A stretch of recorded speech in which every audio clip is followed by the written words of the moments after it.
Ya, oke. Oke. Baik. Bismillahirrahmanirrahim.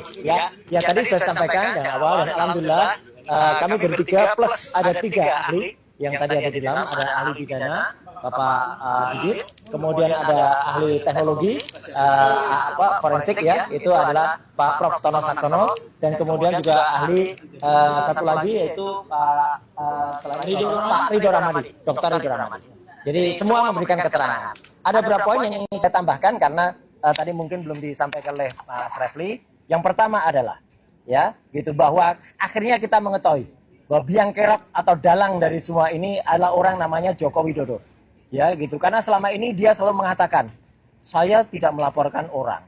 Saya tidak melaporkan pasal. Saya hanya melaporkan kejadian atau peristiwa. Bohong. Ya, gitu jelas betul kita tadi diperlihatkan laporannya LP atas nama Joko Widodo. Di situ tertulis 6 pasal itu semuanya dia yang melaporkan.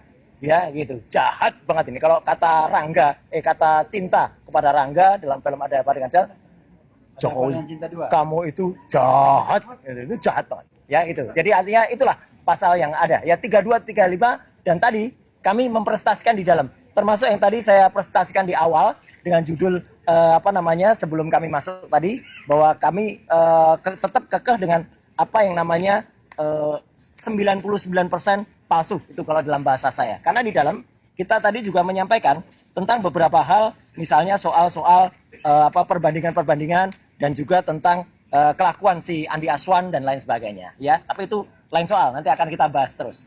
Kemudian yang kedua.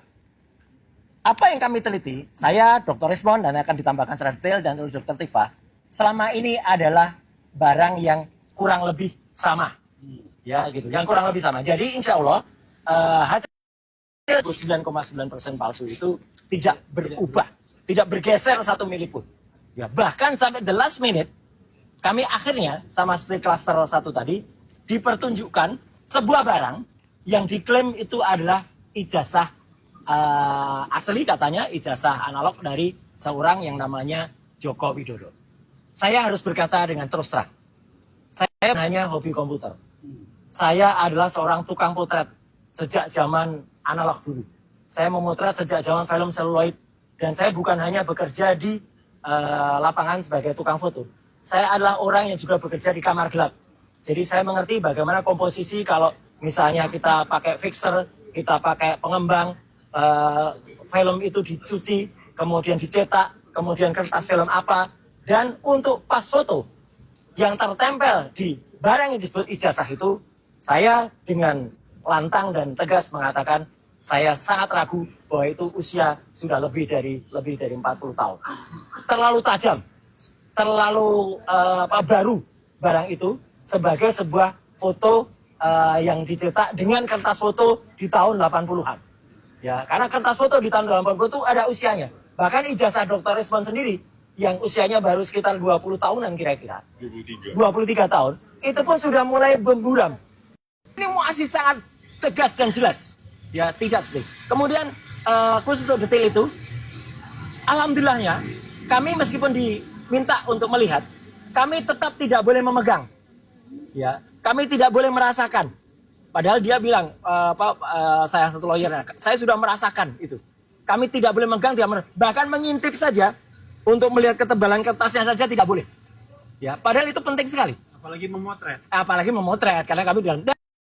Dan satu pertanyaan besar, karena dalam yang disebut-sebut sebagai ijazah itu, ada sebuah goresan di sebelah kiri, ada sebuah garis, yang itu menurut saya tidak lazim untuk sebuah ijazah. Itu mungkin hasil dari pre-printing atau printing baru, ya. Kemudian ada lagi ciri-ciri yang kemudian kami pertanyakan, dan Dr. Rismon akan menambahkan. Logo Universitas Gadjah Mada yang tercetak, sepanjang yang saya tahu, warnanya meleset, tidak seperti itu. Warna logo UGM yang bagus itu emas, ya. Dan kalau sudah lebih dari 10 tahun atau 20 tahun, itu akan dalam bahasa Jawa, ini istilahnya silahkan dikutip, bleber. Ya, bleber itu apa? Kemudian pecah, mengembang. Karena tinta dulu tidak sebaik tinta sekarang. Ini tidak ada blebernya sama sekali. Jadi ini kayak di print dengan kualitas tinta baru yang kemudian tuh clear banget. Kemudian boleh kalau dikatakan, tapi kan ada tipis, ada tipis sekali. Watermarknya tidak seperti watermark yang biasa ada di ijazah UGM. Embossnya juga tidak. Saya mau memegang embossnya nggak boleh. Padahal kalau emboss yang kita pegang, kita akan bisa tahu itu emboss beneran atau citra atau gambar seolah-olah emboss. Kan banyak itu. Tegel-tegel sekarang banyak yang di print seolah-olah emboss, tapi tidak kan. Nah, kemudian nanti mungkin Dr. Rismon akan menerangkan kalau ada keadaan juga. Karena dalam ijazah itu juga, kan ada dua tipe pencetakan.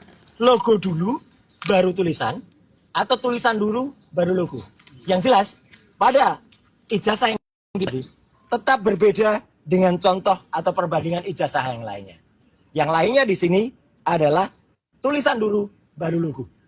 Dan yang kami tadi lihat adalah logo dulu yang warnanya bukan emas, baru tulisan. Jadi sekali lagi, dengan insya Allah dengan pengetahuan teknologi, bukan hanya soal komputer dan forensik, ini bukan forensik, ini naloh. Saya tukang potret, saya adalah ketua klub foto. Ya, saya adalah ketua klub foto Publisia Foto Club UGM tahun 90. Saya adalah wakil ketua FPSI, Federasi Perkumpulan Seni Foto Indonesia tahun 2000-an. Di mana FPSI itu anggotanya ada klub foto Darwis pun dulu anggota saya. Sekali lagi, Darwis Triadi pun dulu anggota saya. Ya, dalam FPSI, Federasi Perkumpulan Seni Foto Indonesia, yang saya dulu adalah wakil ketua umum dari HISWA, Himpunan Yogyakarta. Jadi saya memotret dengan analog, saya mencetak dengan analog, dan saya sekali lagi tetap 99% tetap meragukan bahwa itu adalah yang disebut ijazah asli. Saya kira dari saya statementnya itu dulu. Ya, oke. Ya. Ya. Saya dulu. Mbak Tifa dulu atau iya?